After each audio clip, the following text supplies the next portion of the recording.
โอ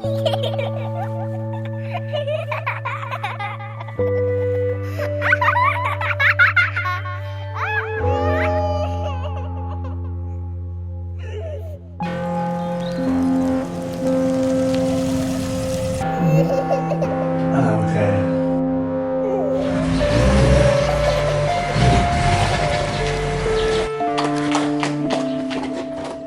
ciekaw teraz. Adya. Adya! Jego się zbiła! Adya! Adya,